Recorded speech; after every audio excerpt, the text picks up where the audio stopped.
Huge edge in terms of body shots landed, and Jesus Ramos known for his attack to the flanks.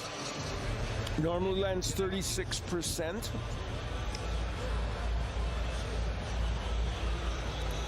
We will get the official decision from Jimmy Lennon Jr. in just a moment.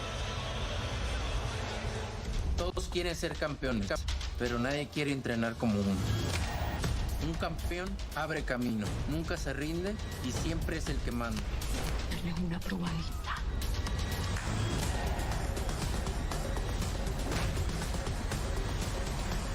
Adelante. Voy a luchar por ustedes, porque también eso lo vieron. Nobody hits like Netflix.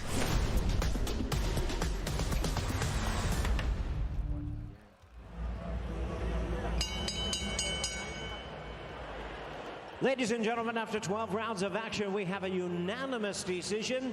Here are the score totals. Judge at ringside, Chris Migliori scores the bout 115 to 113.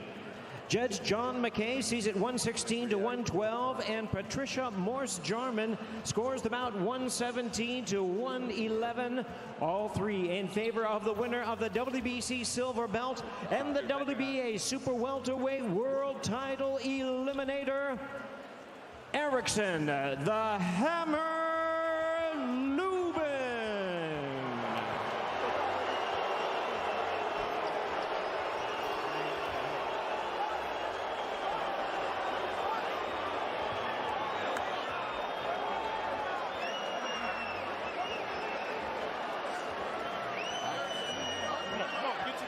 Say a word. You guys take this one. You got the scorecards in front of you. What the hell is going on? There's got to be a mistake.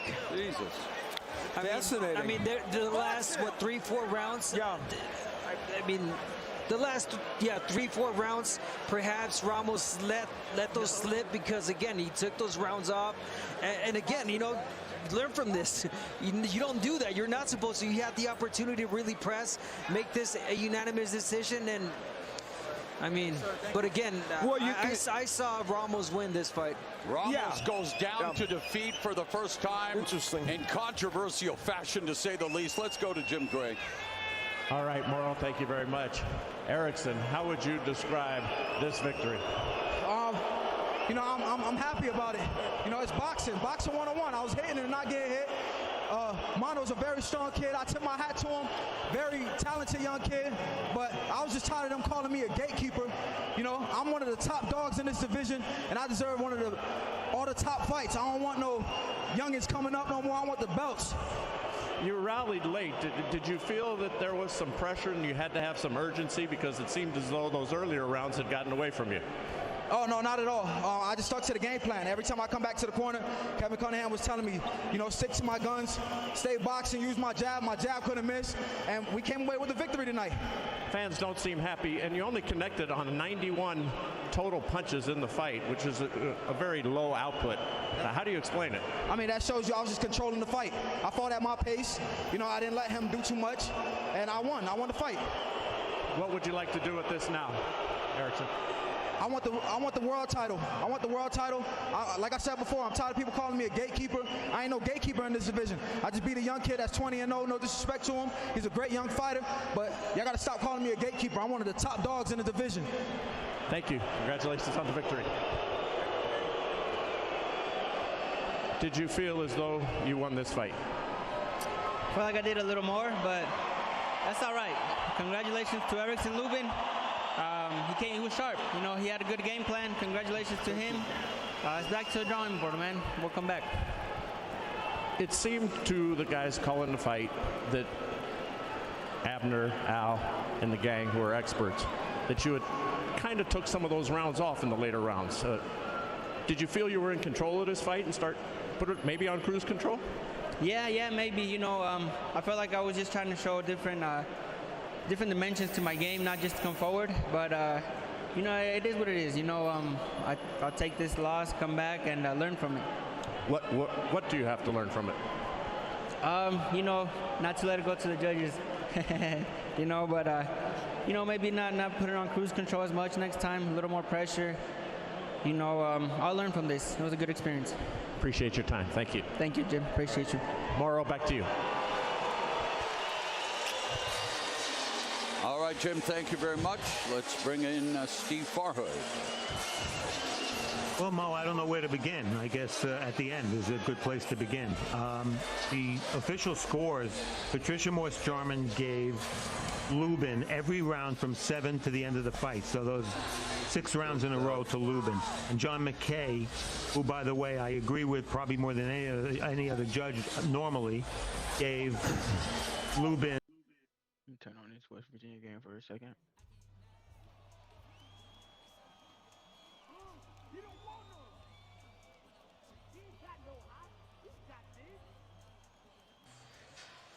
West Virginia defense back on the field. Let's go down to Kayla. Guys, West Virginia's Hershey McLaurin started walking slowly off the field into that locker room. I assume he is done here for the night. Yeah, it looked like he was being checked. It looked to us, now we're a long way from the sideline, but looked to us like he was being checked for concussion symptoms. Now, as TCU tries to run the first play of the drive, False start, number 74. a penalty. 5-yard penalty, first down. One of the most experienced players on this team, Andrew Coker, committed the false start. Great player for the Horned Frogs, big, athletic, somebody you're going to see play on Sundays. That's not the normal play by Andrew Coker. It's a 7th TCU penalty. So it's 1st and 15, and the ball's inside the 10. Morris, play fake. Morris looking for somewhere to go with the ball, and now trying to get away, throws across his body and finds Bailey with the catch in the middle of the field. And he gets close to a first down. What a play by Chandler Morris. What a play is correct. Chandler Morris, just an absolute baller, running around out there, making plays, keeping things alive, eyes down the field. Tremendous job. Because that one looked like it was going nowhere. That play literally went nowhere. On 2nd and short, I take it back. They give him the spot for a half a yard and a first down. Chandler Morris, nowhere to go with the football, scanning left to right all the way across the field, using his legs once again to extend a play for the Horned Frogs, finding his running back, Amani Bailey. I mean, the clock shouldn't be an issue. Normal TCU tempo with all 3 timeouts, but that clock is just rolling. And the Horned Frogs still have.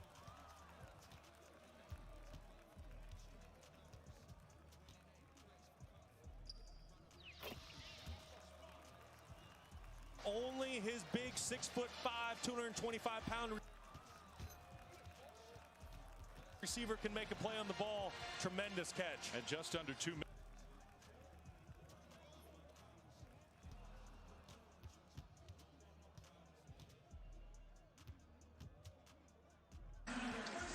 Way to stand in the pocket, fearless Chandler. Jesus Christ, you watching this shit, Lewis? They keep stopping though. They're just driving. TC got the ball back. Horned Frogs from their 10 to midfield. Another ball pressured, and Morris, that was a really dangerous throw. Again, Koba was in the backfield. And that's the gunslinger and Chandler Morris. He's just going to have to learn to harness a little bit. There's a lot of time left in this ball game, minute and a half. You have all 3 timeouts in your back pocket. On 1st and 10, if it's not there, do the next best thing with the football. Either tuck it.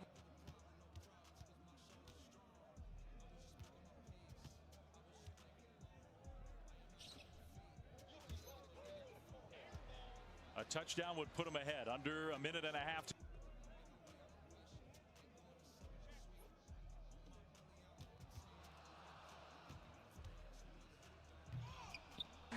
That's Major Everhart. Thank you. First down, Horned Frogs, 13 yards. Great run there. I love it. Amani Bailey, the lead tailback for the TCU football team, switches to lead blocker on the last play. Bailey, I think he was thinking big there. He hit the hole hard, and Koba saved a bigger gain, so the clock's still moving, and TCU is going to use its first of their 3 timeouts. Which, again, there's still plenty of time on the clock, but I don't think it's a terrible idea to not rush in a spot where it's 2nd and 6 coming up and you're not quite yet in field goal range. I think that was a perfectly timed timeout by Sonny Dykes. You just got your field goal kicker into field goal range. It's 2nd down. No need to push the envelope. Now it's time to make sure you're calling your best plays and you're under control. So Griffin Kell, who's made a ton of big kicks in his career, but it hasn't been the best night for him. Kell's getting warmed up on the sidelines. Dave Fleming, Brock Osweiler, really good game. And, you know, we sort of pitched it as a contrast in styles. And I think no matter what happens in these last couple minutes, you got to give West Virginia credit because I think they played the game the way they want it to be played. Absolutely. Give Neil Brown's team a ton of credit. Coming down from Morgantown, it's a hot night here in Fort Worth. And I tell you what, they put together a very gritty, tough performance, especially in the second half. TCU's offense was nearly non-existent in the 3rd quarter, but they found a way to pick things up in the 4th. Still 2 timeouts, 1:02 on the clock. Bailey in the backfield. Morris in the pocket. Morris now will get sacked.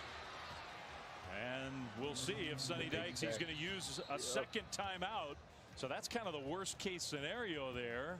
A loss of a yard or 2, and now 3rd down coming up with 53 seconds left. I tell you what, this West Virginia defense, especially the front, they are just relentless. Big Tommy Durioje making the play there for the Mountaineers. Big number 3. There's just no quit in this front. From the first play of the game to right now, this Mountaineers defense has been playing tough all night. They've lost 4 of their best defensive players in this game to injury, and a couple of them major injuries. Talk about some resilience. Yeah. And toughness, right? You're playing on the road, tough environment. You can tell this team has great chemistry. They play together. And credit Neil Brown for that. The block kicks, just to remember, Martin's back on the field, so that's good news for West Virginia. The block kick from 46, the miss from 53 for Griffin Kell. Right now, as of right now, you'd be talking about like a 53, 54 yarder in case TCU doesn't get anything here. 3rd and 7, under a minute to go. Richardson in motion.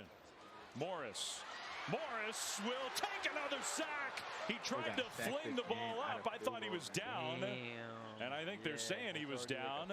Sonny Dykes wondering what's the call. The ball was just flung up in the air, and Morris is hurt. So the clock will wind. And now Sonny Dykes, I guess he's going to have to use his 3rd and final timeout. He will. Back-to-back sacks, and that was Sean Martin, the guy who came out on the last series. As a quarterback with the ball in your hand in this situation, I understand you're looking downfield, you're scanning, you're trying to make a play for your team, but you have to know.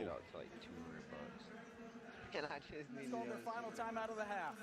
You 1 minute. You have to know the one thing you absolutely cannot do is take a sack. You're already in field goal position. You cannot lose any yards. If the pocket breaks down and you don't like what you see downfield, know where you can bury that football on the ground so you don't lose yardage. So now TCU, I mean, are they going to try a long field goal to try to tie? You probably have to. These are the 2 kicks. This came after a penalty that made it a 53-yarder instead of a 48-yarder. Miss left, and then the one a few minutes ago from 46 that was blocked by Mike Lockhart. So Griffin Kell, who really, I mean, he's one of the better kickers in the country, but he's now 7 for 12 on the season. Well, and he's right on his verge of what we've been told he can kick. We're told he's good up to about 57. And that's what this would be right here. You're right. He's right on the cusp of that range. And they're not. He's not coming on the field. Sonny Dykes on 4th down and 11. Now 4th down's been good to the Horned Frogs in this game. He is not going to kick to try to tie. Now we're stopping play, and I think under further review, the replay officials have decided, even after all that delay, I don't know why it took this long, but they're going to review whether Morris ever actually was down. That would make a big difference. It would save lost yardage. It would save a timeout. It was such a weird, awkward play, Brock, but Initial viewing, I thought for sure he was down, but bro, what the fuck? Yeah, I agree. I thought he was down in real time when we saw it on the field. I think that's down. Your arm, forearm, and elbow are down on the turf there, aren't they? Or maybe that's an optical illusion. No, I think his arm is up from that view. Question is, where's his leg? Where's his knee?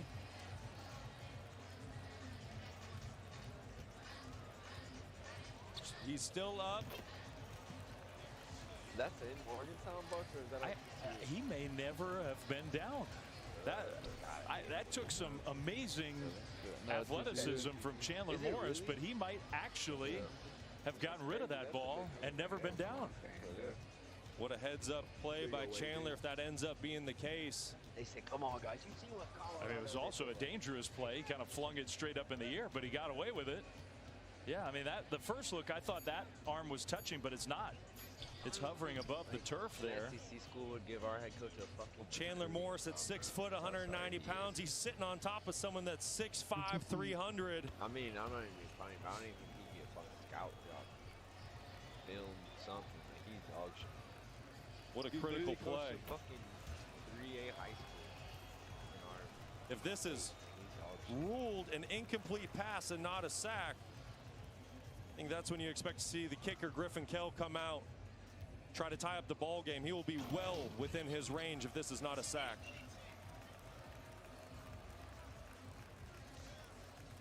So it's complicated for the replay officials because if they decide it's an incomplete pass, then you also have to make sure you get the spot right and the clock right. So it's multifaceted. That was really a remarkable play.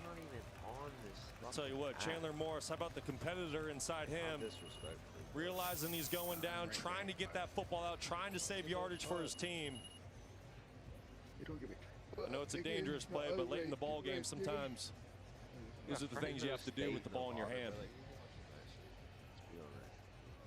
I got that shit on. After review, the quarterback got the pass away before he was down. It's an incomplete pass. Game clock operator, please put 46 seconds on the game clock. TCU will not be charged their final timeout. They still have one remaining. So now that saved lost yardage on fourth down means that the kicker's coming out, Griffin Kell. That's huge. Put your kicker back in a range that he feels much more comfortable with. It's a big deal for TCU. So it's still a really tough kick, about 55 yards for Griffin Kell, who does have a 57-yarder on his resume. And now West Virginia is going to call timeout.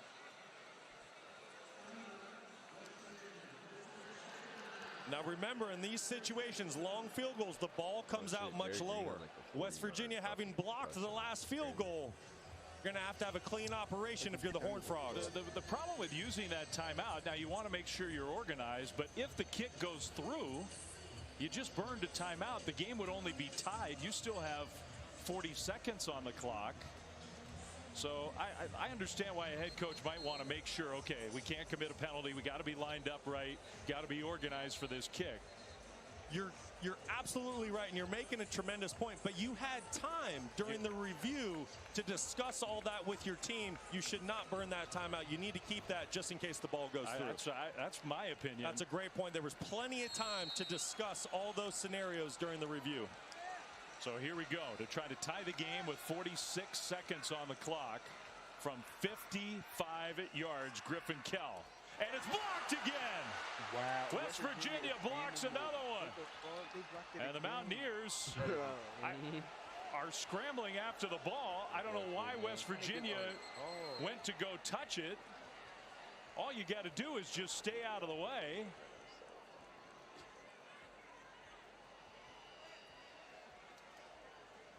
And the kick was blocked, and West Virginia has the ball. Big Sean Martin, who almost had the sack on third down, gets his big mid up.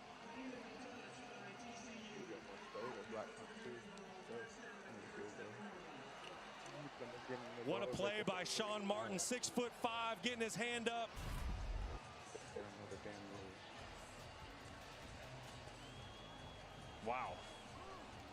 Second blocked field goal in the last couple minutes for the West Virginia special teams unit, and that essentially is going to put this game away. Unbelievable. What a statement by Neil Brown and his West Virginia Mountaineers. He said this week in his press conference that this game would be a barometer for where his program is at in Big 12 play.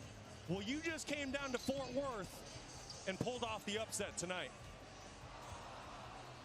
Losing 2 players, carted off the field, down several other top-line players on the offensive line, on the defense, against a team that played for the national title last year.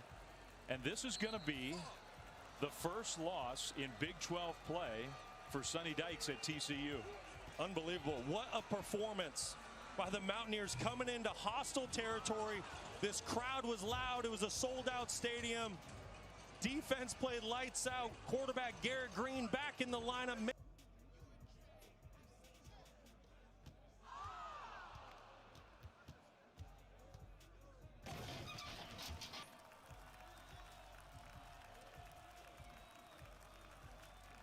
154-pound champion of the world, Jermell Iron Man Charlo. If it smells, onions getting peeled round. If it smells, onions getting peeled round.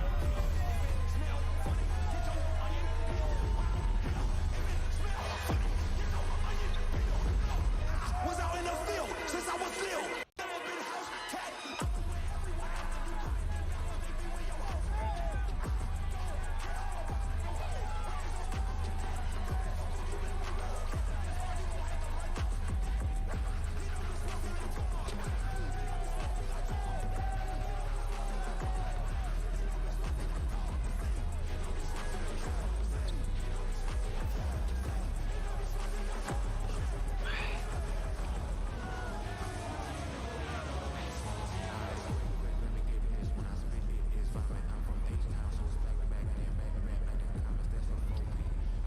My dad just texted me. He said, hell yeah. He's a blade as fuck, bro. 14 pounds, daring to be great. He is 7-1-1 in world championship fights with 6 knockouts. 8 of his last 9 wins have come by KO, which is really impressive when you consider the level of opposition he's faced in those fights. He has scored 15 knockdowns in his last 11 fights, but while he's shown that he carries his power late into fights, he is fighting I can run 10 yards and hit him. Sleeper. Canelo? Knock him out. Yeah. Like if you just sit there talking to someone, you run him 10 yards from the side and just fucking hit him with the hand of God. I don't know about knocking him out. I definitely hit him hard as fuck. Canelo Alvarez has never been knocked down, certainly never knocked out. But I'd pay money to see some sucker punch the fuck out of him, or just anyone. Like that'd be so funny, bro. Find out in just a little bit. Action. Coming off the longest layoff of his career, broke his left hand, but now he's looking to break through and become a superstar in his own right. He said, get ready for the rematch because this is my moment.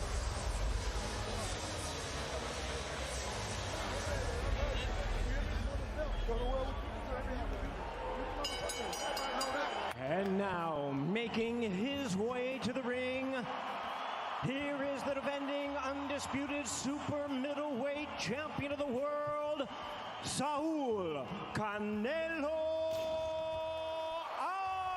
Alvarez.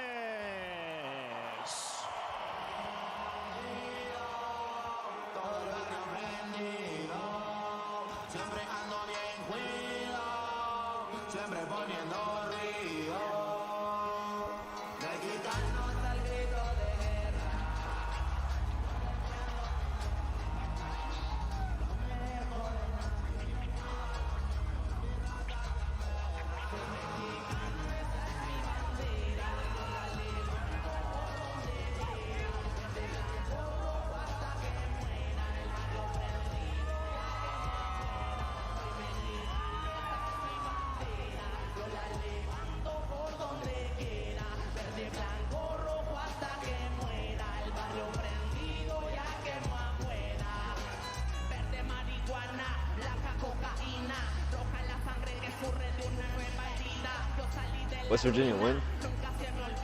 Yeah.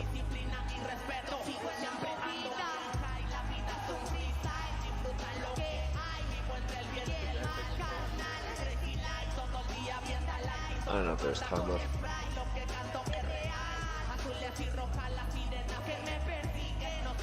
Damn, so defense won the game. 2 blocked field goals and that big ass sack.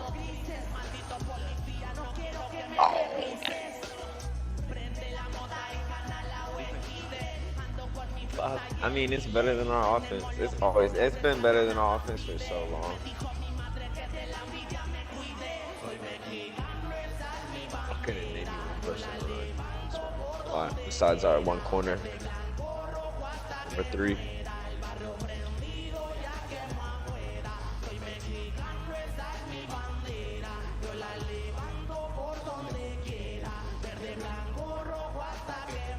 We got this tight end from LSU. He's not bad, bro.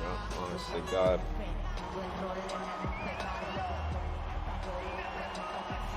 He's like Aldi's. About.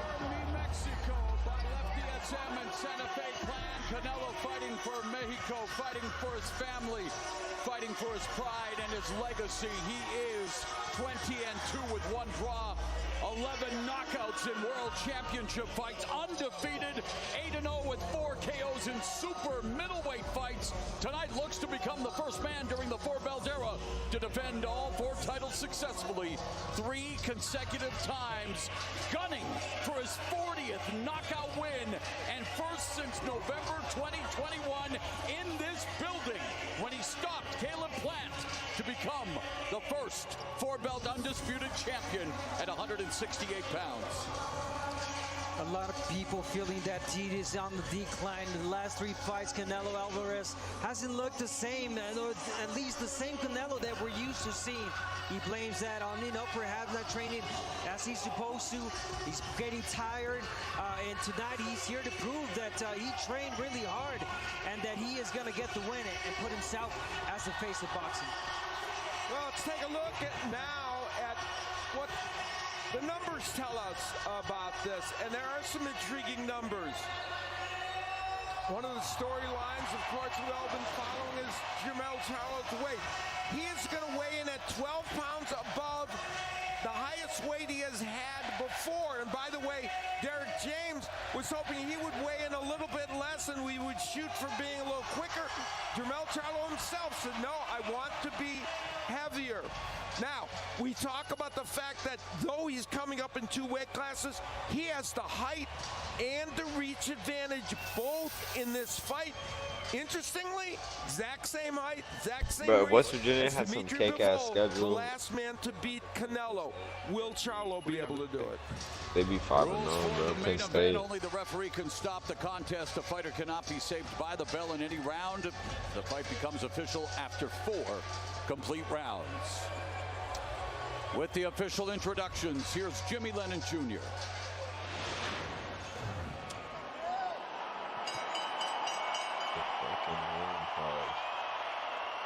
Ladies and gentlemen, we welcome you to the T-Mobile Arena here in Las Vegas, Nevada, as Canelo Promotions presents the Premier Boxing Champions featured bout of the evening, brought to you by Canelo Promotions, TGB Promotions, and Showtime Pay-Per-View. Sponsored by DraftKings Sportsbook.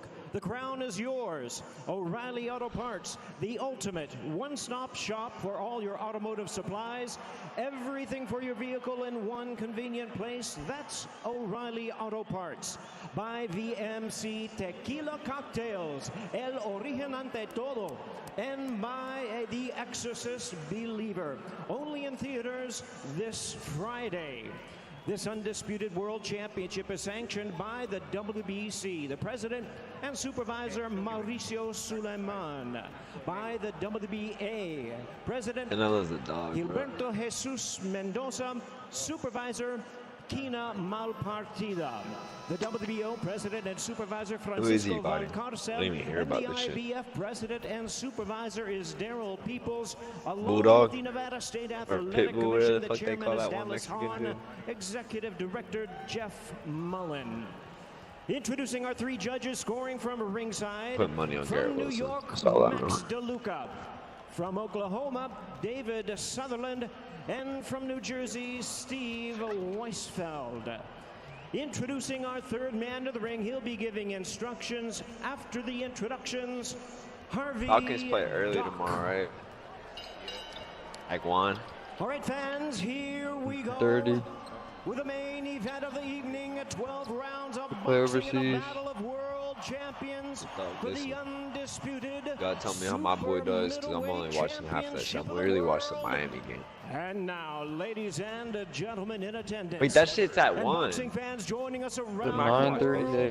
the world, live from the T-Mobile Miami's not here overseas. in Las Vegas, Nevada. No, it's not. It's showtime. Look, that's some bought ass shit, bro. Like, I don't give a fuck about Introducing to you first the challenger fighting out of the red corner.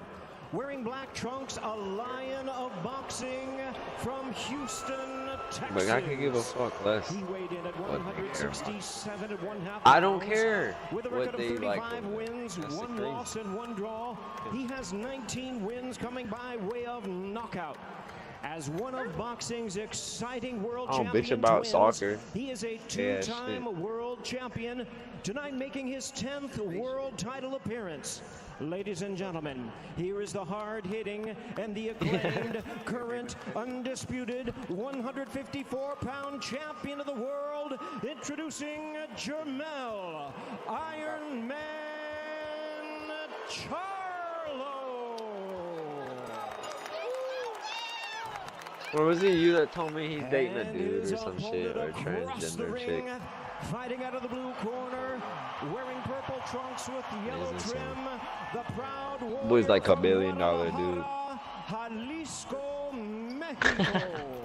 Thanks, PP. He weighed in the same as his opponent, 167 and 1/2 pounds, with a tremendous campaign in the ring. His record stands at 59 wins, That oil 2 gas losses money and 2 draws, with 39 wins It's coming not even by gas, way it's of just oil. knockout.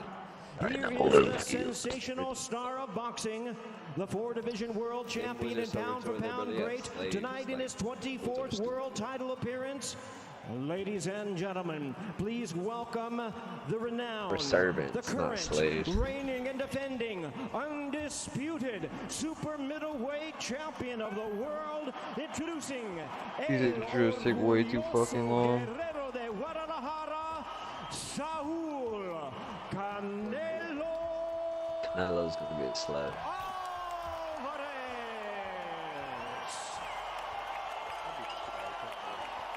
Once again, Listen, I really don't know who you think you are, bro. Like, I think LeBron would. Receive your instructions earlier. As a reminder, obey my commands at all times. Protect yourself at all times. Touch gloves. Good luck. Let's go, son. Referee Harvey Doc, with 19 years pro experience, working his 344th professional bout. He is refereeing a Charlo fight for the 4th time. He's refereeing a Canelo fight for the 1st time.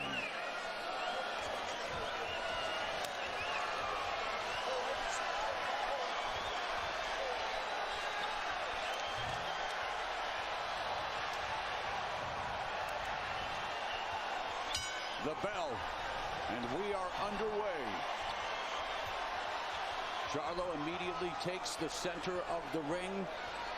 Canelo, in his 2 losses to Floyd Mayweather, Dimitri Bivol, comprehensively outboxed, has issues with fighters who utilize the ring, chew up the real estate, use their boxing skills.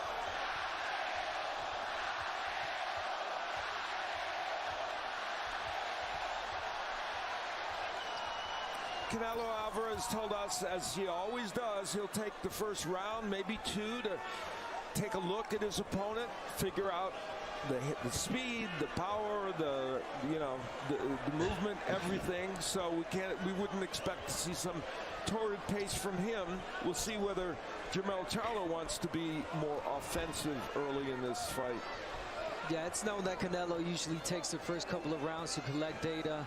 But again, this is when Charlo has to take advantage, steal those rounds, and also, make your power be respected right away. Make Canelo feel your power.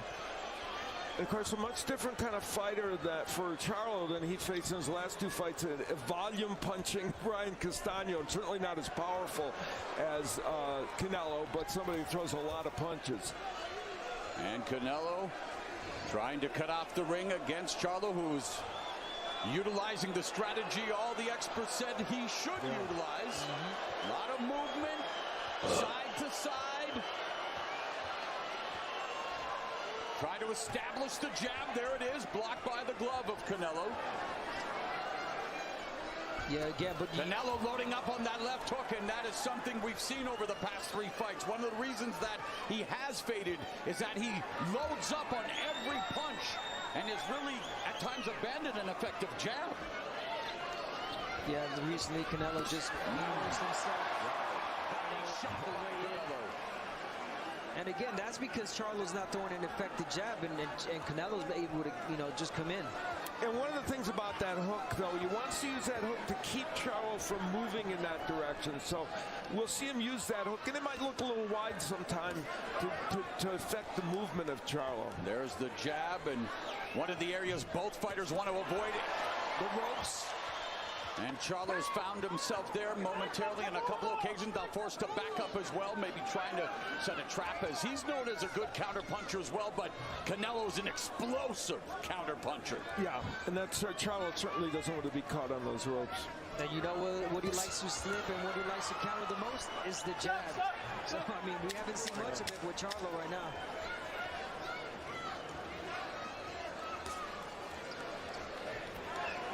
Wow. Those show stats leave something to be desired. Yeah, very calm first round. Only 23 punches thrown overall. Let's take a look at the keys to victory for these two men.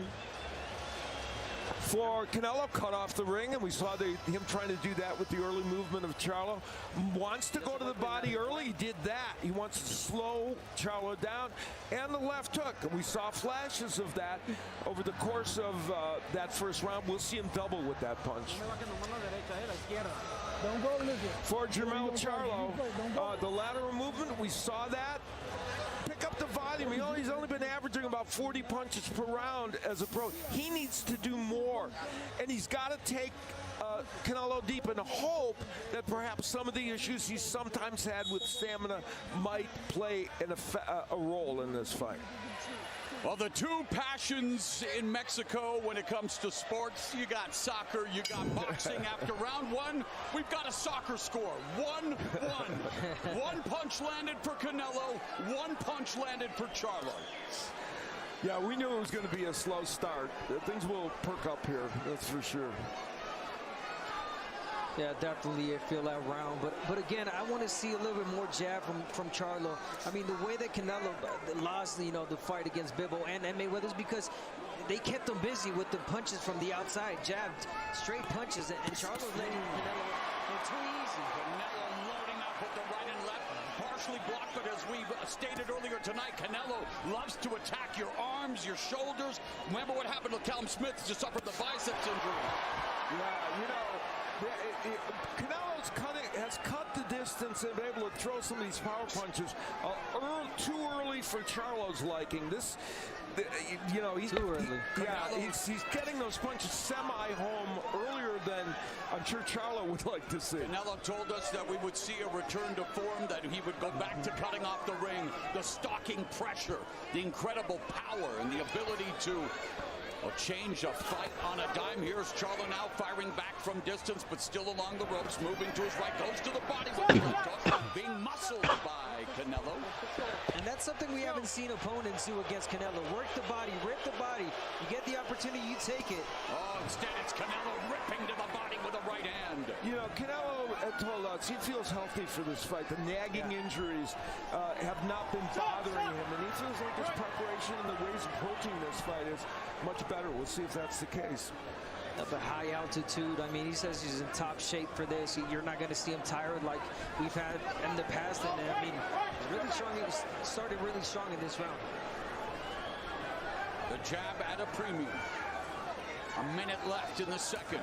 There's the jab from Charlo, blocked by the high guard, the peekaboo guard of Canelo. Comes forward, digs to the body, and left hook to the liver. Julio Cesar Chavez in attendance will appreciate that. And there's a right hand, but again, Canelo. Yeah, Charlo's showing too much respect. Again, you got to let him feel your power too. He's not letting his hands go.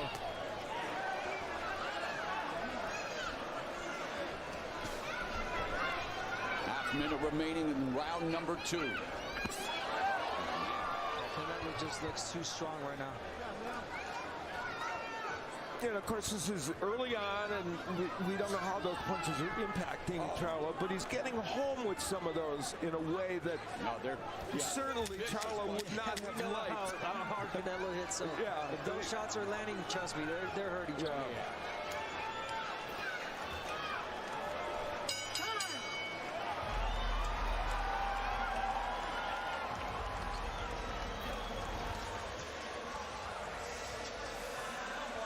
Here at T-Mobile Arena in Las Vegas, it's family night at the fights. Floyd Mayweather, the Hall of Famer.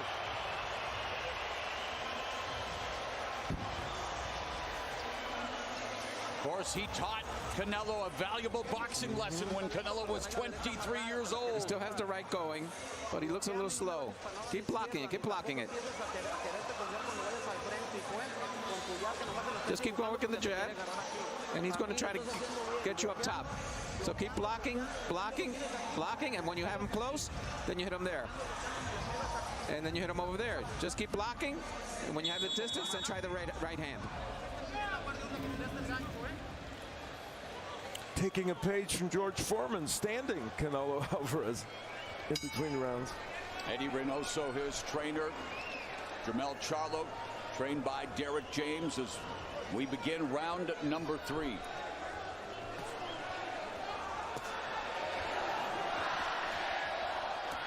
the jab and the busy left hand from Charlo.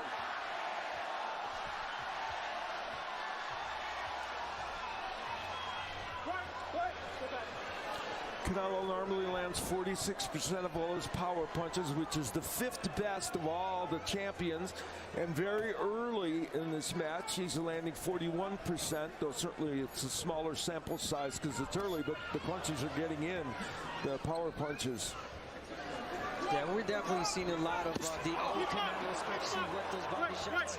I mean, he's a guy that likes to rip in the body, but also go out and throw power shots early on, single shots, and that's what he's doing right now against Charlo.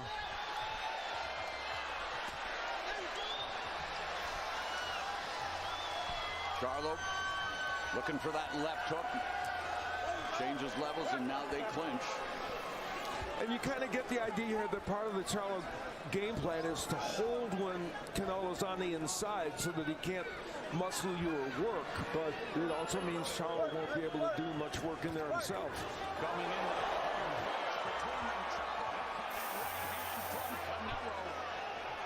and of all the fighters ranked by the ring, Canelo, he's had the most fights. This is his 64th professional fight. Has been a professional for nearly 2 decades, starting at the age of 15.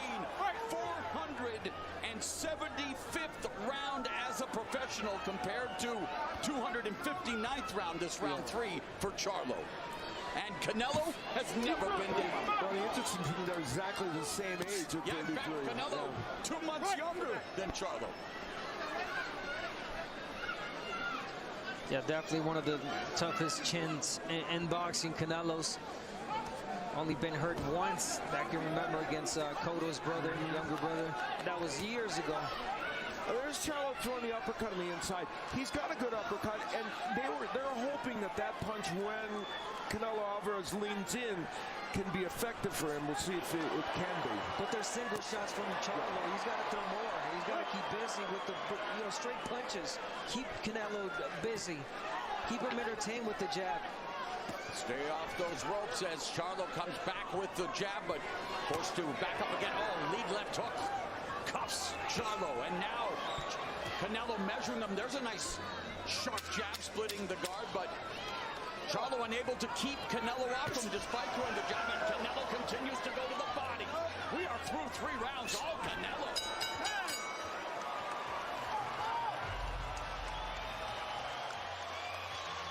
Well, Canelo Alvarez getting power shots home. Now he's using that left hook to keep Charlo in front of him, and it worked right there. And it allowed him to get the right hand home. And then we talked about Charlo trying to land this uppercut. It's an important punch for him to try. He missed. He's going to try and get that punch in.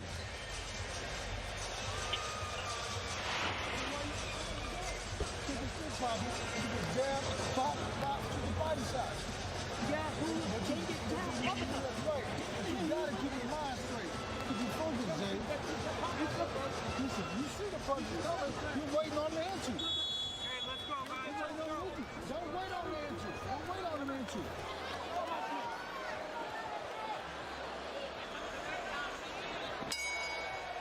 It's the beginning of the 4th session, scheduled for 12.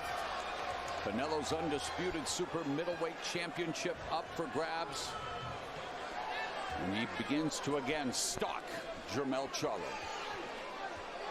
Another thing that Canelo does, and I don't know if you guys notice, is that he hits the shoulders a lot. So he breaks you that a lot. Talked about what he did to Callum Smith and what he likes to do throughout his career. Wear you down. And it's worth noting that this kind of start, him kind of really controlling all these rounds, isn't always characteristic of Canelo, because we talked about him taking some time to figure things out. It's been offensive-minded, really almost from the get-go. Nice counter left hook there by Charlo. Yeah. And the left hook, on the guard of Canelo by Charlo. Canelo Alvarez told us the left hook of Charlo, he knows is a very good weapon, so he's wary of it, and he got hit with one. And Canelo's left hook is a very good weapon, back to back. Canelo keeping Charlo in front of him, using the hook and the right and the body shots to just freeze him momentarily, keep him in his sights, Abner, as Charlo trying to fire off the jab, trying to get back into this fight. Yeah, and just when Charlo was about to, he was letting off the hands. Here, a hard shot from Canelo to just stop him. You know, at 33, and we mentioned all of the accolades, all of the experience, and what Canelo's been through his last 3 fights. He is in vintage form here early tonight. Yeah, offensively, it's a much sharper beginning than he's had recently, for sure. And he wanted to prove a point. Here's a guy who has generational wealth. The big, nice right hand by Canelo. Pound for pound, one of the best fighters on the planet, the biggest star, and yet got caught there with the left hand that momentarily shook up. But, I mean, Canelo still motivated despite everything he's earned and wanting to prove a point here tonight.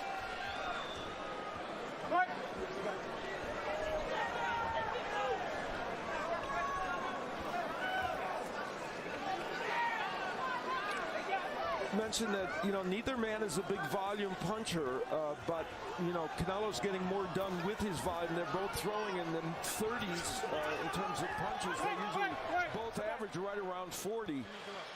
But Canelo's getting more done offensively with those 40-ish punches. Canelo making those power shots count. 20 seconds left here in the 4th. And another left hook to the body by the undisputed super middleweight champion.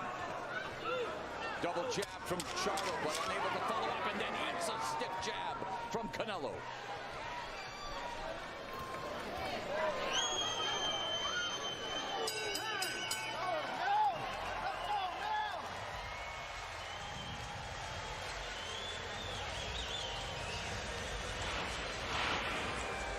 Charlo on the ropes, throwing and landing a couple of jabs. One of them got in very well. And you can see this was the overhand right that landed. It didn't land quite perfectly, but it did get there. And, of course, those are just the kind of right hands that he's hoping will really hurt Jermell Charlo. And later on, again, he's kind of in that posture on the ropes, that partially blocked, and that's the uppercut attempt by Charlo. And he's trying to get that in when Alvarez is leaning into him, but he's not making it work so far.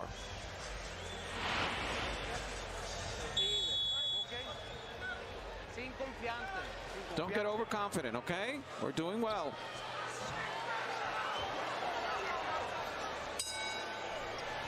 Canelo conceded to us that he said, yeah, I think Charlo's faster than me, and gave him his props and said, hey, he'd probably be, you know, growing into the 168-pound weight class. Like, remember what Charlo is attempting to do here. Canelo's already done moving up to light heavyweight from 160 to dethrone Sergey Kovalev, what Charlo calls Canelo's best win, but that speed has not been on display, and that left hook though found its mark for Canelo.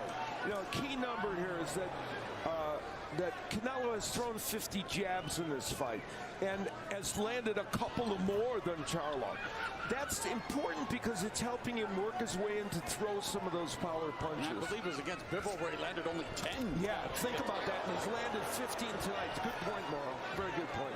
Yeah, Charlo hasn't been able to find the distance or, you know, maintain, you know, the range where he wants to keep Canelo. Canelo just getting in too easy. Again, Charlo not throwing the jab enough. Just beautiful work from Canelo to the body. Compound interest to the body. I mean, those left hooks, right hands, they're all loaded up power shots. And Charlo beginning to move again, and there's a sharp jab by Charlo. Canelo allowing him to escape. And that's always been the thing with fighters. Fighters, you know, they come into a fight, they say, we're going to box Canelo throughout the whole fight. But, you know, it's easier said than done. It's well, Canelo told us, when everybody feels my power, they are surprised. Yeah.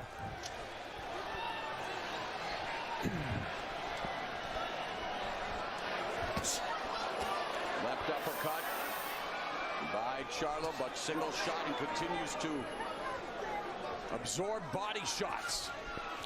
And that jab that is definitely back in the arsenal of Canelo in this fight.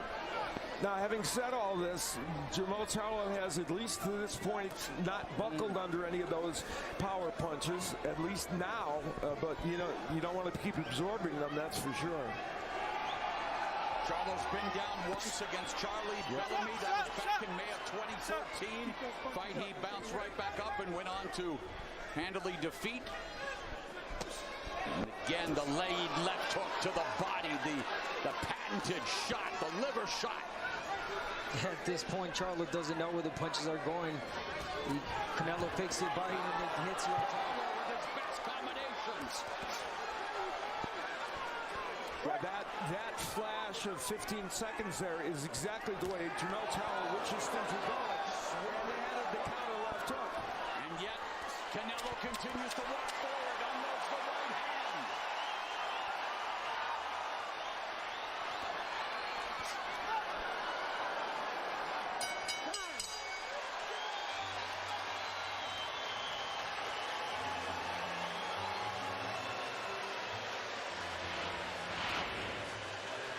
Alvarez walking him down and leading off with the left hook, and you know, he got that left hook in as a lead-off punch, which is he needs to end this shit. Demonstrating how good How his many rounds offense are you going has against been. Canelo with? But there were some good moments for Jermell Charlo in that last round. There's a counter left hook, and that, and then after that, he would get him reel off a couple of good combinations as well. So there was some offensive life for Charlo. You're not making it out of the first. That was the correct answer. That's a good one. You're getting blitzed. Yeah, right, okay. Whether or not he won round 5, a much better round for Jermell Charlo as we begin round number 6. Like a sack of potatoes. It seems like he's getting into, you know, some kind of rhythm right now, Charlo. And when he lets his hands go, I mean, Canelo's there to be hit. Well, Charlo landed a fight high 9 punches in the 5th, but not enough as Canelo landed 14. Oh man, how did that start? Fuck to sleep. Are you still here, Joe? Yep. And you know, Jermell Charlo, we don't know. What are you doing? I'm not even going to presume to say I think I know what's going on. What's going Trying on? to get right. Clearly tonight, I haven't. No way tonight. you've been laughing this whole time. There's actually no shot. Yeah, but Jamel Charlo Yeah. has in other That's fights actually had insane. issues in early Proud of you. rounds That's and actually bailed insane. That's himself serious. out. Not the whole time. I've been watching the especially videos with and good shit. power. Fucking Nah, but crazy. still, Quick yeah, will nah, his that's power be a big factor tonight. crazy. I as didn't know the you had fight that goes in on. you. We'll That's find some out. dedication. So far, it doesn't seem like the power is done it there before, for but Charlo. not this on. Not yet, Definitely no. not keeping Canelo. I'm just off pissed of off. him. It's just lame. The punches that Charlo's landed so far is done Damn right. nothing to Canelo, and that's why he's just walking in forward. Again, you know, we knew that Charlo's power probably won't be Listen, as if I got powerful as Raising Canelo, but, Cane's I Friday, mean, Canelo back to I coming off the could ring get. well. The Charlo Yeah, power he is. could make itself felt if Friday there is night? fatigue by Yeah. Canelo Alvarez later. Friday but that's night? down the road. Yeah. From Charlo to lane. Straight. Yeah, Nice probably. jab from Canelo. I mean, it's only Saturday. I mean, Yeah. Like a day old, yeah. And some of those overhand rights, Got not quite toes, getting too. there, but again, the point is they hit you somewhere. Wish we had Canes in It's Jersey. not good to be absorbing them. Yeah, I used to hit that shit all the time when I was in California. Canes is so fucking good.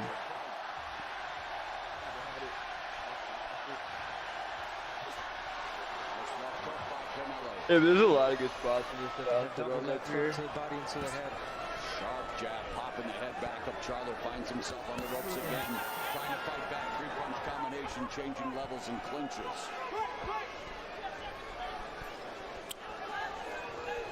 And immediately Canelo back on the front foot, back on putting the pressure, but Charlo trying to stave him off with the jab, utilizing some lateral movement. See, Alvarez trying to really doing a pretty good job of cutting the ring off at this juncture. He was always very good at it. In the danger zone. I'm getting tired of this. Good head movement there by Canelo again, avoiding the counterattack from Charlo.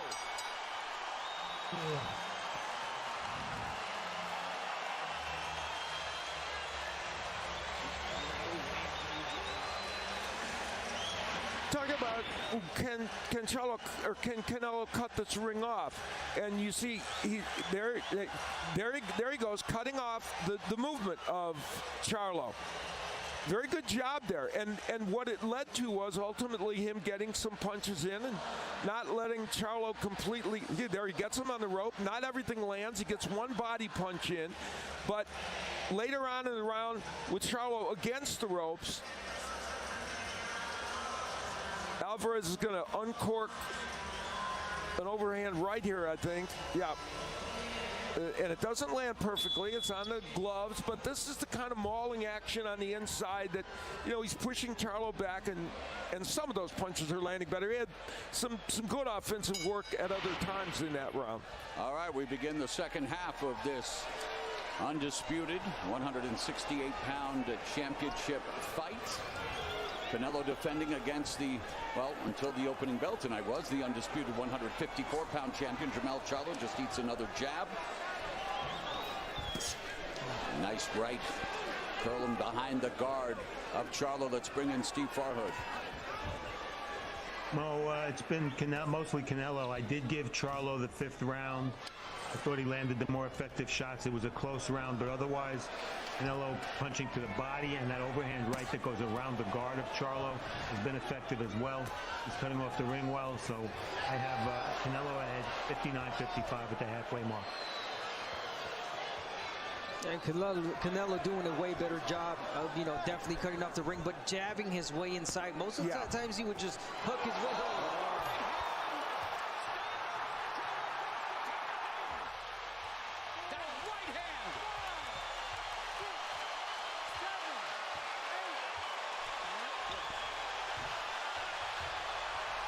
Charlo down for the second time in his career. Canelo has a cannon of a right hand. Uncorks it again, another right hand to the forehead of Charlo, forced to clinch. Adversity in round 7 for Jamel Charlo. Finds himself in the corner. Canelo unloading the right.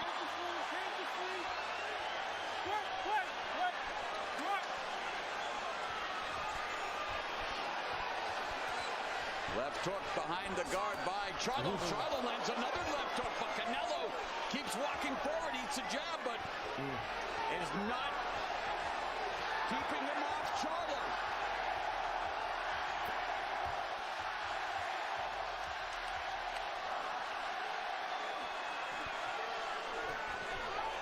Charlo trying to fight back after taking a knee in the round, and that right hand produced some highlight reel knockouts in Canelo's career. This shit's about to go the distance. And the granite chin of Canelo Alvarez serving him well because Dude, I don't know. Like, please knock him the fuck out. I think I'm tired of watching this shit. him, and he's able to walk right through it. Right uppercut on the inside by Canelo, backing Charlo to the ropes. Under 30 seconds left in the 7th. Another solid right hand by Canelo. Let's go. What a way to recover from Charlo, really, because that was a hard right hand. Yeah, the fact that Charlo's even in the hunt here and Dad making a few good things happen in this round's actually kind of remarkable. Oh, they've already put him down by now. Hell yeah. Round 8 is crazy.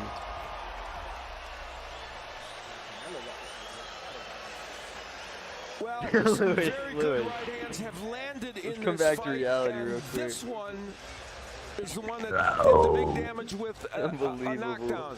Perfect straight right hand. And that uppercut there, and that's what made Charlo take the knee. He made a tactical decision almost to say, okay, I have got to put a timeout, and here it is again. You're going to see it's a straight right hand, and I think Charlo was expecting, Abner, a wider right hand. He was. Canelo double jabbed his way in, and it seemed like it was going to come wide, but it came straight as a right hand, and he wasn't able to catch it. Yeah, he really thought that was going to be like wide. He was trying to and catch the right hand, overhand right. So a minute into round 7, Charlo forced to take a knee after a straight right hand and an uppercut from Canelo. There's an uppercut to kick off round number 8, and a right hand to the body by Canelo. Double jab through the guard from Charlo. Needs to do more of that and follow up with the right. You got to do more than just the jab. You got to Nice follow little left uppercut on the inside. And in a way, try to read Canelo's overhand right because he loads up on that. So if you can counter it, I mean, that would be great for Charlo. A visual reminder that being a 10-8 round, it puts Charlo presumably, and that's unofficial scoring, of course, in a bigger hole.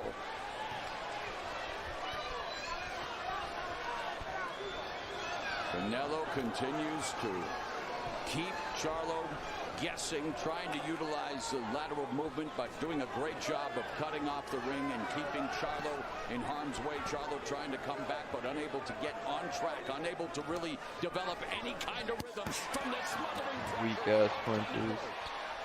The theory was that if Charlo could get... I should have been a boxer, bro. I would have made so much fucking money. In theory, if Canelo Alvarez was a little fatigued, You laughing or at? he showed a little bit of that, he could get something done. But Please. the problem is, Like, you're not in addition built to for a that knockdown, life, though, we Louis. You believe don't have it, many bro. of those rounds went against You're not built for that. Charlo. So you may be getting him into these later rounds. That but not Kyler in the Murray ass position you build, wanted bro. it You're not doing shit with He's that. the authentic guys at striking. You're a little boy, Louis. There's not, but that was a theory. left hook to the body. Yeah, going in, you're right. I'm not even talking about, like, I mean, you probably would have got like an 8 or 2 on Kyler, but even then, like, it's probably the weight that's holding you back. There's a right hand that lands for Charlo. 14-week training camp for Canelo. I'm not a quarterback. I'm not 145 pounds like you and Joseph. It's pathetic, bro. Your bitch outweighs you.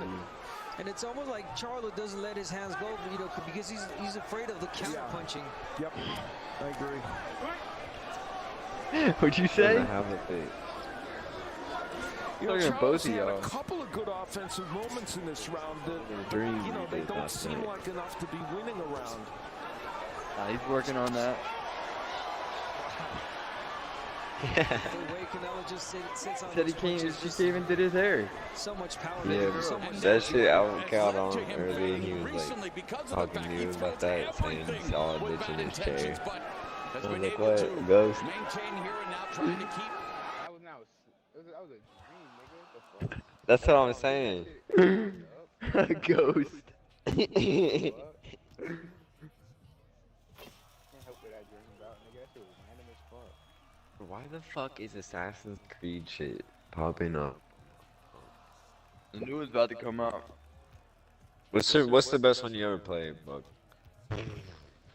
Oof. One of those older ones. My We've had a favorite good one in Black a while. Flag or when you're Black the Flag was Indian. good. Either when you're the pirate or What the is that? What were you Indian? Talking about in the beginning of Assassin's Creed 3? You're definitely an Indian. You might be in the Patriot Yeah, one. for like, yeah, that's Assassin's Creed 3. Yeah, you're an Indian for a little bit. Yeah. That's hard as fuck. He's a good fighter too, so just Yeah, that one like was a badass Don't Indian, neglect like the not like an defense. Let's Indian. go. Read deep. Odyssey was fire. You probably didn't play that shit, but that was a really good one. The Gladiator one. Yeah, that was like ancient Greece, I think. That was probably my favorite one. That was a really good one. Most of the newer ones are ass though. Like Valhalla sucked.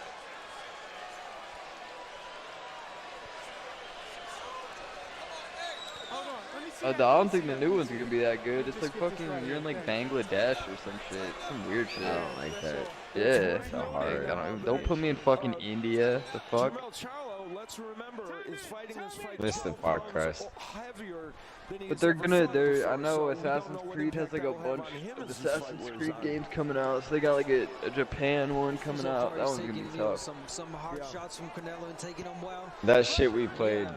We're gonna be like a samurai in like the fucking 1600s. Gus Fring, that one was low-key ass, bro. Far Cry, yeah, that shit was weak. Nothing is gonna be. I hope they make another one like 3, but Maybe I had a that good Montana one. one.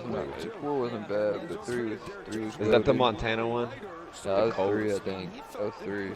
No, 3 was like on the island. That shit was the best one. Dude, that was the GOAT one. There's one where you're in America and there's a fucking. Nah, that was. You talking about the Colt? Oh, the Colt one's like the. Fuck, which one is that? That one's on the Game Pass.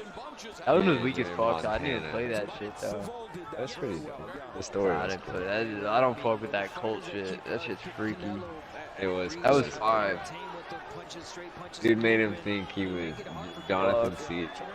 He made him think he was like Christ. He's just Christ himself. Yeah, like that The shit's freaky. Antichrist. There's really people out there like that though. Like cults are real, bro. What the Bible says, bro. Or no, Cults are aren't fucking real. The Bible says of Antichrist will come one day. Lewis, how many rounds do you think you're lasting against me? Slowing him down punch by punch. Left in the ninth. Nah, that's insane. You think you're knocking me out? You just don't know where that overhand is going to come. Bro, I'm eating my Raisin Cane's, bro. I'll be honest. Alright, I'm getting off after this fight. That is crazy talk, Lewis. You know, but what's big landing is coming from Canelo. Nah, you saying that you have a chance of knocking me out. I like the optimistic thinking now. Yeah, maybe if you like fucking club me in the back of the head with like an illegal hit. That's literally it. He doesn't want to take the risks. You're not catching me clean. I'm too quick, Lewis. I'm too quick, bro. I'm not even that big. I'm like 6 foot. Yeah, they don't move like me though. With a punch or with one punch, but a left hook and he lands good ones that could make a difference and slow him up. Because it would likely be the hook. I can move some weight now. I'll put him out. Time for bed. Canelo Alvarez comprehensively outboxing Jermell Charlo.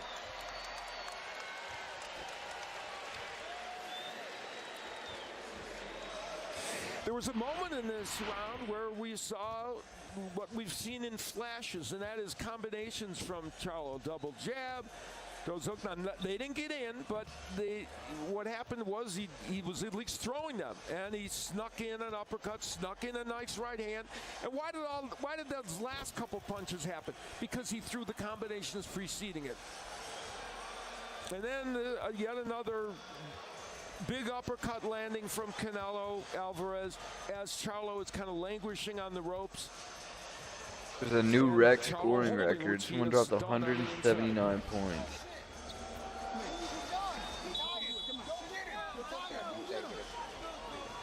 Good luck, dude. 179. Like, that's insane. It took 78 shots. Bro, I don't get 78 shots in a week. Like, that's insane. Immediately Canelo pops off the jab. Charlo fires one back. But it's the pressure. Yeah, seriously. Canelo, the short, steps forward through the jabs of Charlo. Backing Charlo up yet again to the ropes and hits him with a jab. So here's a remarkable number. Well, Jermell Charlo is 3-1-1 in 12-round fights. Canelo is 15-2-2 in 12-round fights. That's pretty extraordinary. That's a lot of 12-round fights for a career. Yeah, these fighters definitely carry their power, you know, to these later rounds. And, you know, Canelo, again, not showing any fatigue, being the 10th round, definitely great condition that he's in. That was a big uppercut. Right uppercut by Chuck. Canelo in the corner, and again, Charlo backing up, gets nailed with the jab. You know, Jermell Charlo, let's give him this prop. He's showing toughness in taking these power punches from a guy 2 divisions above him right now. And you know, he went down, but he's not out, and that, you know, that's just something for his fortitude and courage. Yeah, and especially this late in the fight, a lot of people, you know, thought that this fight might have been, you know, ended any sooner, but no, this is the 10th round. Charlo's still moving, still, you know, throwing some punches, but again, Canelo just with the power.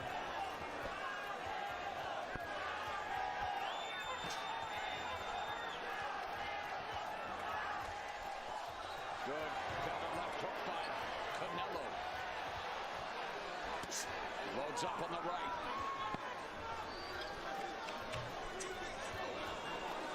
Canelo has Charlo ropes again here. Bounces one off Charlo's shoulder. They're trying to wear Charlo down. And that jab leading into 150 jabs thrown by Canelo. He has out-jabbed Charlo in terms of landing jabs, and that's a really big headline in this fight. Almost 2-1. Yeah, and it's helped him with all these power punches. So yeah, he's 47 of 151 right now, while Charlo 28 of 232, and there's a left to double left from Charlo. And again, not a lot of combinations from Canelo, just single shots, heavy shots definitely. Yeah. Well, there he just landed a beautiful right hand, but you know, trying to hurt Canelo is not an easy task. Fuck this. It doesn't want to fucking hit hard. I'm out of here. I'll watch the highlights tomorrow. I'll be on tomorrow night, Lewis. I'll catch you.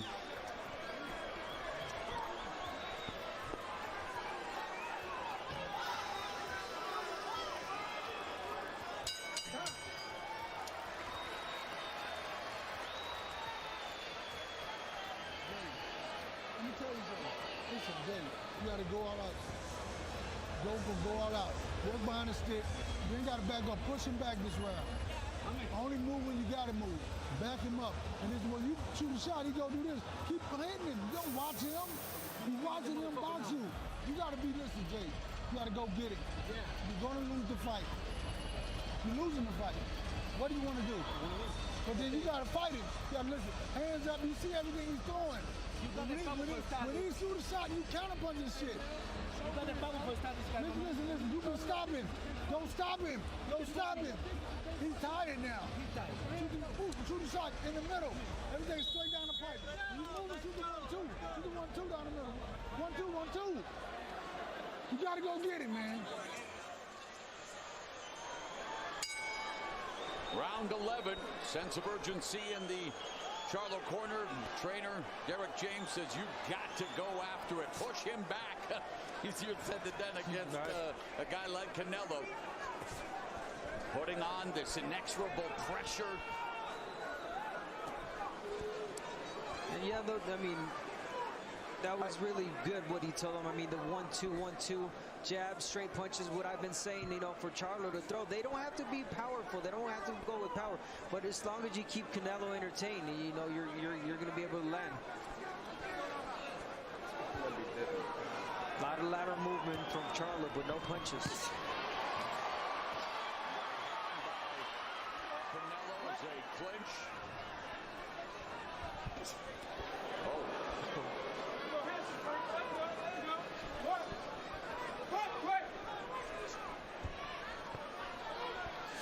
You know, the goal of Canelo Alvarez was to go to the body early, and he certainly did that.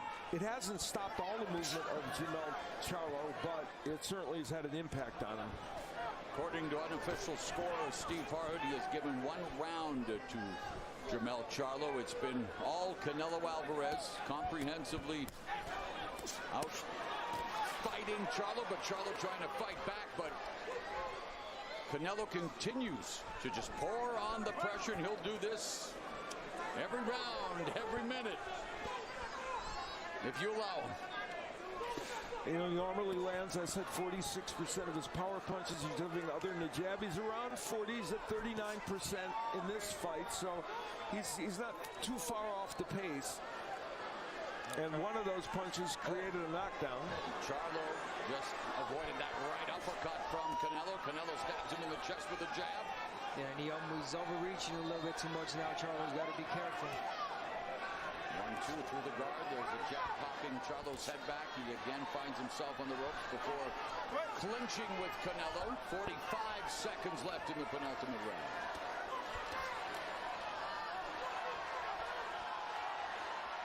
And this round has actually been one of the closer ones that we've seen, but, you know, whether Charlo's winning it is debatable, and of course just winning a singular round, we think, probably wouldn't impact this, but we don't know. Body combination by Canelo, and there, right hand as Charlo threw the left hook. Chopping right hand by Canelo lands.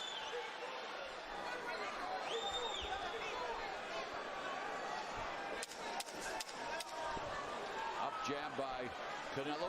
Pop Charlo on the nose. 12th and final round is upon us.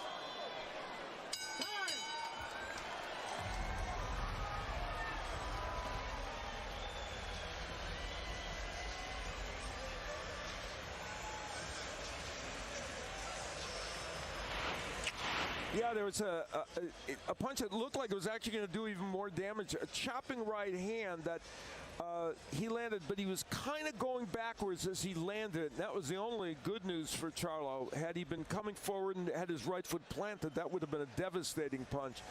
And then Charlo, in a bad position against the ropes, as he has been frequently in this fight, gets hit with another straight right hand. That wasn't a perfect punch, but it shows the watching. And for Jermell Charlo, of course, he is looking on, hoping his brother can find some lightning in the bottle here.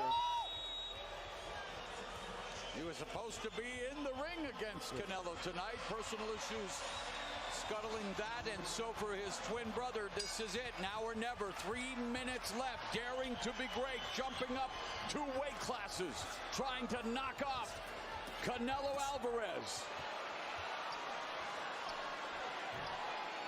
Round 12 is here, and just like every other round, it begins with Canelo putting on the pressure, though Charlo popped him with a nice jab momentarily, stopped him. And it is important to remind people that Canelo Alvarez has never been stopped. He has never been down officially. And maybe, as Abner said, only stunned once that we for sure can remember. Miguel Cotto's older brother back in the day, and of course, Canelo said his favorite win was against Miguel Cotto when he became middleweight champion. Cotto, one of his idols.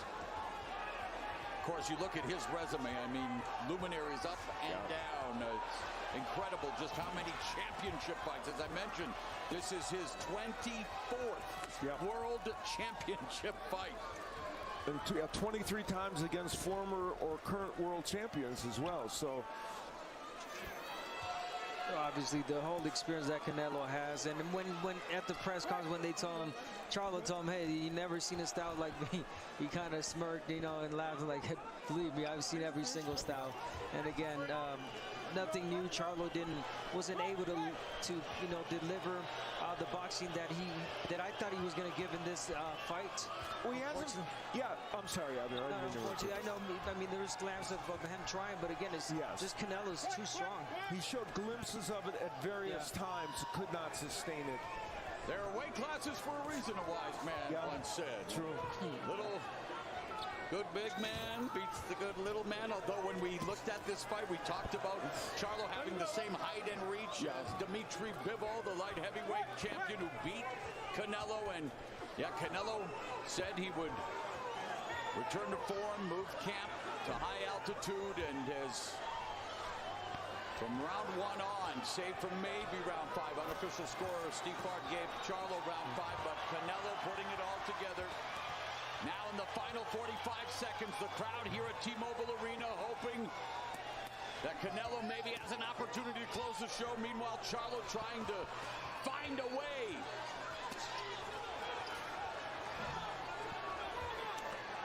Last right to the body is kind of an exclamation mark about the way things have gone here. He stopped him with that body shot. Yeah, I think he had a little bit of an impact on Jermell Charlo. Definitely took some wind out of him, and again, Charlo just trying to end it in. This partisan crowd on its feet saluting Canelo Alvarez, who they believe is on his way to retaining the undisputed super middleweight championship.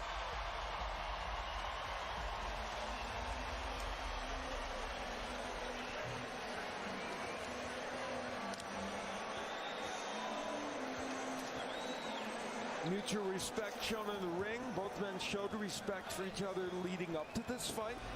And Canelo Alvarez with one of his most consistently good performances from the beginning bell to the end. No fading, no stamina issues in this fight tonight. The King. And I think a lot his constituents. Yeah, exactly. And I think a lot of it had to do with him feeling healthy, feeling good, getting a terrific training camp in, and showing that at age 33, plenty left in the tank for Canelo Alvarez. And I think that everything that Canelo wanted to show tonight, except perhaps a knockout, but you know, everything else, it was shown. No fatigue, definitely better defense, cutting off the ring. I mean, again, this is the Canelo that we love seeing and watching fight. And for Jermell Charlo, showed the toughness and the grit of hanging in there during the course of this fight, showed glimpses of his offense, but it wasn't enough to sustain him to do enough offensively to win this fight. He still has many opportunities available to him down in his real weight class or another one. Went down for just the second time in his career as we look at show stats, and the numbers all in favor of Canelo. Yeah, and the 40% power punches landed that's everything other than the jab. It's a very good number, and the body shots, you look down there and you see 42 shots landed by Canelo, and it even felt like more, didn't it, because they were such thudding blows, and that was, I think, a big part of the story. And another thing that we didn't mention about Charlo, it's been a while since he last fought, so the inactivity definitely it's showing. We mentioned it. Long layoff, left hand. All right, let's get the official decision with Jimmy Lennon Jr.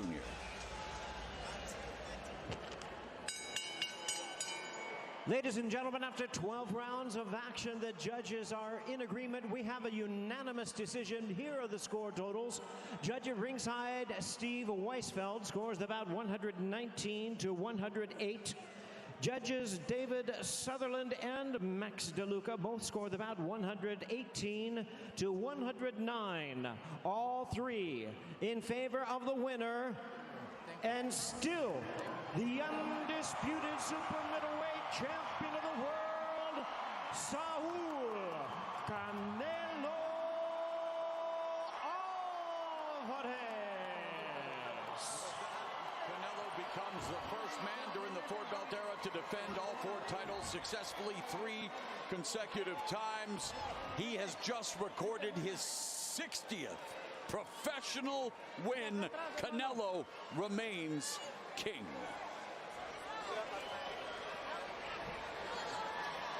Here's Jim Gray. All right, thank you very much. How are you, Jim? Canelo, I'm good. How are you? I'm great. I'm happy. Thank you, everybody, for coming. I love you guys. I love you so much. I love my family, my friend who comes from so far just to support me. Thank you. Thank you so much. I love you. I love you all. You were much stronger in this fight, Canelo. When did you recognize it? Immediately? Huh? You were much stronger in this fight. When did you recognize it? No, I'm a strong fighter. All the time, with other fighters. I'm a strong man. This Canelo, nobody can beat this Canelo. You made it a point throughout the fight tonight to go to the body. Yeah. Why did you concentrate so much on the body this evening? We work for that. We work to work in the body. We know he's a great fighter. He knows how to move in the ring. And we work that in the gym for 3 months. For 3 months in the mountain, without my family, without everything. But I still love boxing. I love boxing so fucking much. Why? Explain to the fans what it is you love. Boxing is my life. Boxing makes me the person I am today. Boxing is my life. That's why I love so much boxing. And I love boxing that much because of my fans too. Thank you. And boxing loves you. Let's take a look, if you will, Canelo, and tell us what happened in the 7th round when you were able to put Jermell down for just the 2nd time in his career. You know, I work all the fight to go in the body, and then I change the punch, and that's what happened. When you change the punch, everything gone along. And then he goes down to the knee. Yeah. Were you disappointed? Disappointed no knockout tonight? No. I feel great. I think that's why we fight 12 rounds, right? If I don't get that knockout, I get 2 rounds to show I'm the best, right? I'm the better fighter. That's why it's 12 rounds to show who's better. You said you weren't yourself in the last 2 fights.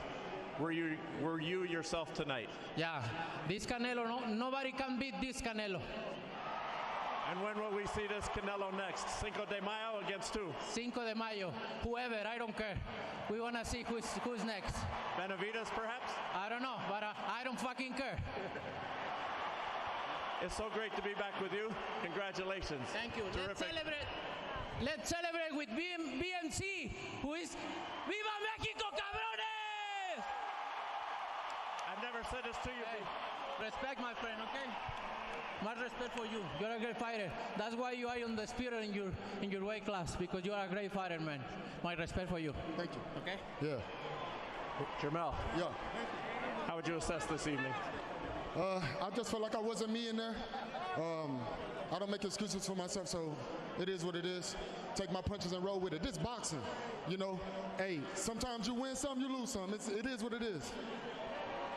You showed an awful lot of respect, particularly early in this fight, and was it because of the difference in weight class, or what can you describe to us was the difference? Yeah, you know, truthfully, you could feel the difference in the weight. You know, I jumped up 14 pounds. You know, I'm undisputed in my weight division, so hey, I was daring to be great right now, and so hey, you fall short sometimes, but you got to just keep on pushing. Hey, my road don't stop right here. You took the risk. Will you now go back to 154? Absolutely. I think this morning I weighed like 172, 173. So I'll grandfather myself into this shit. It is what it is. Like I said, I'm proud of myself. He ain't knocked me out. He knocked all the other guys out. He hit me with some hard shots. I felt like I got mine off, but you know, hey, I'm the little Cholo and I represent that. And would it be Tim Tszyu next, perhaps?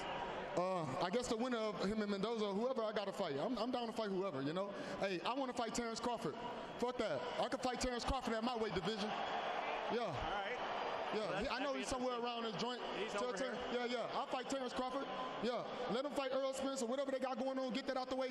I'm waiting. I'm about to get back right in training. Tell him don't worry about it. Jermell, we appreciate your time. Thank you. Respect. Thank you. Same here. Back to you, Morrow.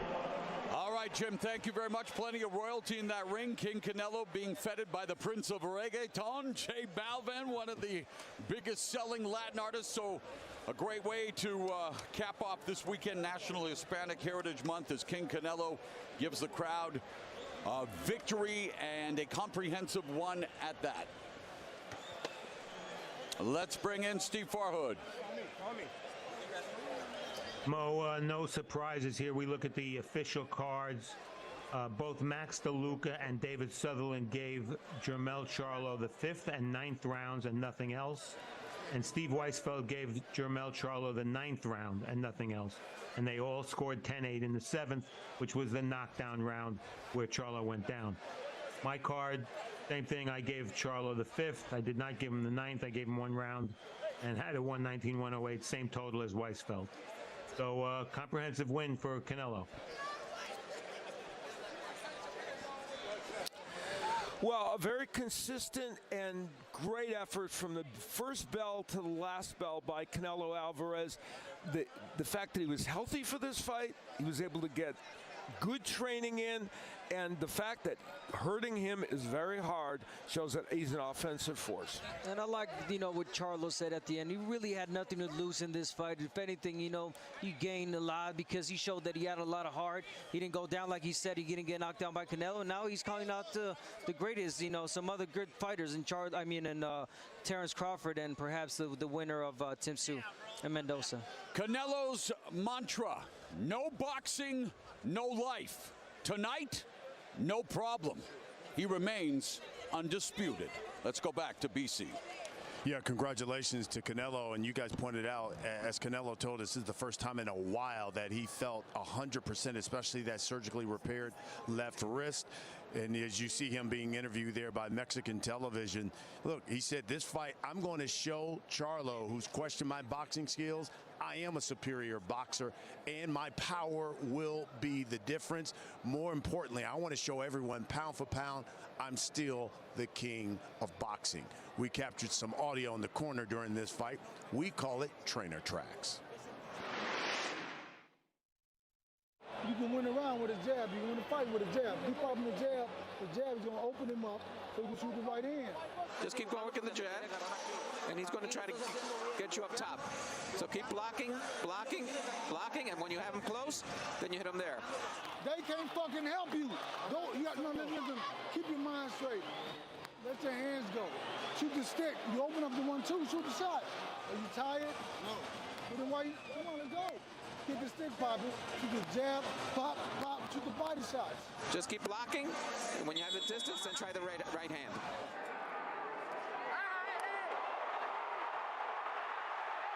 Are you gonna be a puncher bag or not? No. So what do you get on top of the head? Listen, he's too slow. All right, keep the stick popping, and you see him over, shoot the 1-2, boom. Don't get overconfident, okay? We're doing well. Your feet are the key. But you got to throw the punches. You moving. You're not doing nothing in between. My bad, baby. Don't worry about it.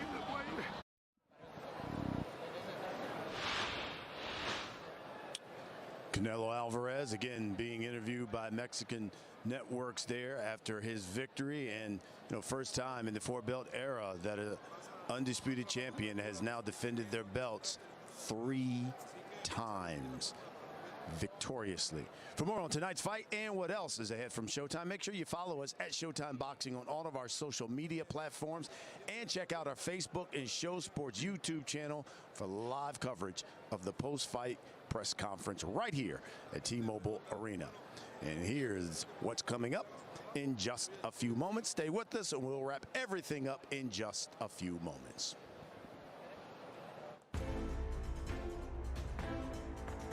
Canelo versus Charlo was brought to you by Showtime Pay-Per-View. Showtime is the home of combat sports. Presented by DraftKings Sportsbook. The crown is yours.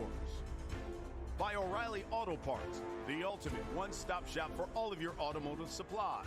Everything for your vehicle in one convenient place. That's O'Reilly Auto Parts. Brought to you by Universal Pictures.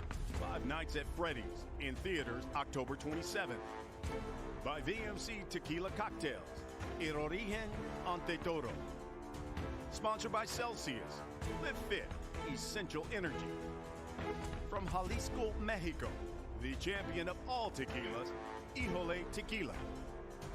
And brought to you by The Exorcist, Believer, only in theaters this Friday. Let's review the action here from Las Vegas. We begin with 10 rounds. Middleweights unbeaten Elijah Garcia, Armando Resendiz get right to the 8th round. Watch that left to the body, and then the double right hook. Bam, the finish there. That dropped Armando Resendiz. He got up, but Elijah Garcia went right after him and went for the finish. And Tony Weeks said, that's it. And Elijah Garcia, now 16-0, he gets an 8th round TKO victory. Then we had welterweights, 12 rounds. Former champion Yordenis Ugas, Mario Barrios. Mario Barrios really aggressive here. Look at that left hook. He badly damaged Ugas's eye that suffered orbital bone damage against Errol Spence 16 months ago. Had to rehab, and Barrios really put it on Ugas. Had a unanimous decision. Good victory for Barrios. He wants to show he's an elite contender at the welterweight division. And then the co-main, 12 rounds, super welterweights, Jesus, Ramos, Erickson, Lubin. Look, Ramos dominated most of this fight and then maybe let off the gas on the last 5 rounds, but you thought he had such a huge lead in this fight, but the judges saw it differently. I mean, they gave Lubin a controversial unanimous decision victory. Ramos suffers his first professional defeat. And then the main event, 12 rounds for the undisputed super middleweight title. Canelo Alvarez putting his belt on the line against the 154 super middleweight champ, or 54-pound champion, Jermell Charlo. We get right to the 7th, and yo, how about Canelo? It was really all him stalking Charlo, body shots, and in the 7th, he uncorked a right hand there that hurt Charlo, and Charlo made a business decision, said, you know what, I'm just going to go down, gather myself for a little bit. But this was really all Canelo. Too strong, too big, and it's Canelo who defends his super middleweight titles and gets the unanimous decision. Listen, that will do it for us tonight. Now, for Mauro Ranallo, Al Bernstein, Abner Morris, Jim Gray, Steve Farhood, plus our entire Showtime Sports crew, I'm Brian Custer. Good night from Las Vegas.